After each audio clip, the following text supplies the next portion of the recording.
prazer que nós começamos mais um programa Direção Espiritual.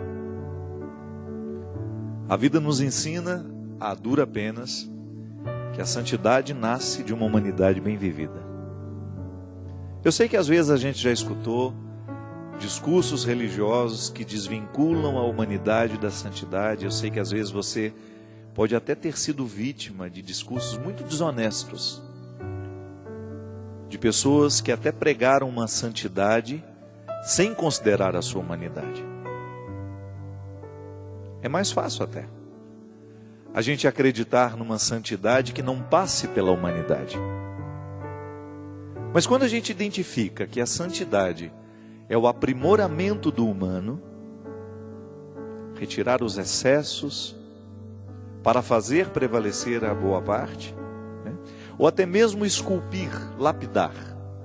Da mesma forma como o garimpeiro precisa identificar no meio de tantos cascalhos a pedra preciosa, e depois de identificá-la, porque ela no momento em que ela é bruta, ela não parece uma pedra preciosa. Mas é o processo de lapidação que vai fazer com que os excessos exteriores possam mostrar a beleza que a pedra possui. Na nossa vida é a mesma coisa. Eu preciso ter a consciência que a minha lapidação, ela vai acontecer diariamente, pela graça de Deus e também pelo meu empenho. Também sou uma pedra bruta que precisa ser lapidada. Você também é uma pedra bruta que precisa ser lapidada. A isso nós chamamos de santidade, que é a vivência de uma experiência de retirar os excessos de tudo aquilo que nos impede de fazer brilhar a pedra interior. Nós somos muitas vezes cheios de cascas que impedem o nosso brilho. Cascas que foram colocadas pela vida, pelas escolhas erradas que nós fizemos, pelas influências negativas que as pessoas tiveram sobre nós, né? Quantas vezes nós encontramos pessoas machucadas porque tiveram as influências erradas, sofreram as influências erradas.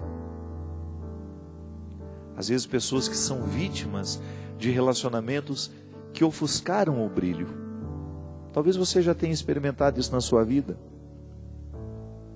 Viveu um relacionamento, uma pertença que ofuscou o seu brilho, que lhe fez esquecer a pedra preciosa que você é. A vida é assim. A gente não tem que se sentir vítima, viu? A consciência tem que nos ajudar a compreender. Quando você toma consciência de que você foi vitimado por alguém, essa consciência tem que lhe fazer tomar uma postura, né? Assumir uma postura. Então tá bom, eu quero modificar. Eu não quero mais levar comigo esses pesos que o outro deixou em mim. E a conversão é justamente esse processo humano que nós fazemos à luz da fé, auxiliados por Deus. Eu creio em Deus e eu creio que Ele vai me iluminar no meu dia a dia, para que, orientado pela sua palavra, para que, motivado pelos seus sacramentos, eu tenha coragem de olhar para as minhas misérias e, a partir delas, querer a santidade. É uma miséria sob domínio que nós transformamos em virtude. Não é verdade? Quando você consegue dominar você mesmo. É o maior desafio, minha gente. Às vezes a gente quer muito dominar o outro, quer dominar o mundo. O maior desafio é a gente dominar a gente. É a gente colocar sob domínio, né? Sob tutela, essa parte que precisa ser domada, ser domesticada, à luz da fé. É a retirada dos excessos. Sempre digo isso. Nós não podemos desperdiçar um só momento da nossa vida. Hoje eu não posso ir dormir com os excessos de ontem. Eu preciso tomar consciência deles. Onde é que eu estou errando? O que eu estou fazendo de errado? O que eu estou escolhendo hoje que pode vir a infelicitar o meu coração? Ou que pode impedir a minha realização humana? A minha religião, ela vai me ajudar a descobrir, ela vai nortear essas escolhas que eu faço, para que eu tenha condições de me livrar dos meus excessos. Eu não quero carregar comigo ódios, rancores, ressentimentos, mágoas, inveja. Quantas vezes, minha gente, você encontra pessoas muito capacitadas, mas porque trazem uma inveja muito grande dentro do coração, elas são capazes de naufragar o próprio navio, né? O navio da própria vida pode ser naufragado por causa de inveja. Quando a pessoa não é capaz de olhar para as riquezas que possui, mas fica o tempo todo querendo a riqueza do vizinho, ou o talento do vizinho, o talento da outra pessoa. E a inveja é um sentimento que pesa. E aí, o que a gente precisa fazer no momento que você reconhece que você é invejoso? Lutar para expulsar esse sentimento tão mesquinho do coração. Fazer um pacto com você mesmo. A partir de hoje, ao invés de ficar invejando as outras pessoas, eu vou potencializar as minhas qualidades. Vou estudar mais para ter mais condições. Eu vou lutar para que eu tenha cada vez mais coragem de trazer para fora os dons que Deus me deu. Vou sair dessa minha preguiça e vou lutar para conquistar o meu espaço nessa vida, nesse mundo. A inveja muitas vezes paralisa as pessoas. É um excesso. A mentira é um excesso. Cada um sabe qual é o excesso que leva, que poderia de repente hoje jogar fora ou pedir a Deus pela ação de sua graça, que Ele viesse retirar isso do coração. Porque essa vida é curta demais para a gente perder o tempo precioso com essas coisas ruins, com essas realidades que não são nobres. Eu tenho comigo que às vezes a pessoa pode ter todos os dons, todos os talentos. Ela pode ser muito rica, mas se ela não viver diariamente esse cuidado da lapidação, de nada vai valer a riqueza que ela possui. Porque é a lapidação que vai fazer com que a pedra preciosa mostre o seu valor. Não adianta nada a pedra preciosa estar escondida por detrás de uma casca, se é a retirada daquela casca que vai fazer com que a pedra tenha sua beleza. Minha gente, às vezes a nossa vida é a mesma coisa. Às vezes nós somos uma pedra preciosa, mas porque a gente tem preguiça de tirar a casca, a gente vive como se não fosse uma pedra preciosa. Porque a gente não pode negar. É também bom ser reconhecido pelo outro. É interessante você receber um elogio por aquilo que você fez. Mas antes disso, antes de ser bom receber o elogio que o outro nos faz, é ainda mais fundamental você reconhecer que você está no caminho certo. Essa é a primeira retirada de casca que você pode fazer para que a pedra preciosa que há em você brilhe para o mundo. É você viver esse processo íntimo de amorização.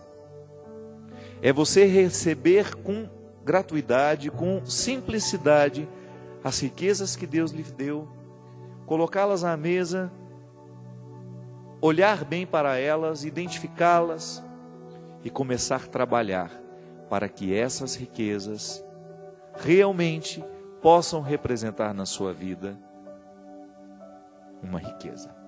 Porque existem riquezas que se transformam em fonte de destruição quando não reconhecidas. É o olhar primoroso que você precisa ter sobre você mesmo. É a reflexão que você precisa fazer sobre quem você é, sobre o que você pode. Porque isso é conversão. A ação de Deus em nós passa o tempo todo pelo reconhecimento da nossa humanidade. Eu sou o território onde Deus quer plantar a semente da santidade. E essa consciência, esse olhar honesto sobre nós, sobre a nossa humanidade, é o primeiro passo para que a santidade seja possível. E é por isso que é muito bom a gente lidar com honestidade, não é? É tão mais fácil, às vezes você, nos seus relacionamentos, você sabe o tanto que é difícil lidar com uma pessoa mentirosa, por exemplo, que não assume que errou, que não assume que é frágil. É como lidar com um dependente químico, né? Que mente o tempo todo porque ele não quer assumir que é um dependente. Quantas vezes eu enfrentei isso com pessoas muito próximas a mim? A pessoa bebia, eu sabia que bebia, os filhos sabiam que ela bebia, mas ela não assumia. Como é que você vai confiar nessa pessoa? É tão difícil, o relacionamento fica tão... É muito mais fácil quando o outro fala, olha, hoje eu caí, eu bebi. Ela ganha a nossa confiança. Agora quando mente, igual o infiel também, eu não traí você. A gente sabe que traiu. Seria tão mais interessante, tão mais honesto dizer, assumir o erro, porque aquilo gera pelo menos uma confiança. É um primeiro passo para readquirir a confiança. Porque se você sabe que o outro errou, mas ele não é capaz de assumir o erro cometido, você vai gerar ainda mais desconfianças por aquela pessoa. Assumir o meu erro é facilitar a confiança do outro novamente. Ele vai identificar, não, ele foi honesto comigo. Ele assumiu que ele errou. Ele assumiu que ele não estava correto naquela situação. Você acaba gerando um clima de restauração da confiança. E isso acontece com a gente, numa dimensão muito particular, muito íntima. Não adianta você negar para você mesmo a sua fragilidade, os seus defeitos. Não adianta você querer se defender de você mesmo. Por mais dura que seja a realidade, nós precisamos assumi-la. E é interessante porque em todos os encontros que Jesus faz na Sagrada Escritura, ele sempre parte da verdade pessoal. É interessante que há um personagem no Evangelho, que é o jovem rico. Quando Jesus o interpela, né, ele pergunta para Jesus, o que eu posso fazer para poder segui-lo, para receber o reino de Deus? Aí Jesus fala, vai, vende tudo que tens, entrega aos pobres e depois vem conversar comigo. É interessante porque Jesus não está falando só de uma riqueza material. Jesus fala de renunciar a si mesmo. O que é renunciar a si mesmo? Veja bem que interessante. Porque não é só deixar o apego material, que muitas vezes nos infelicita e que gera que pode criar muitos problemas para nós. É claro que é bom a gente ter conforto, ter uma casa bonita, você ter um bom carro, você ter um bom emprego, você poder divertir-se. Isso é tudo muito bom. A igreja não se opõe a isso. O problema é a escravidão que o bem material pode gerar na vida da pessoa. Então Jesus recomenda que a gente não tenha esse apego, que você saiba possuir, mas depois vai dizer que a renúncia, você renunciar a si mesmo, é você ter coragem de identificar a sua verdade pessoal e nunca admitir que os seus excessos venham lhe dominar.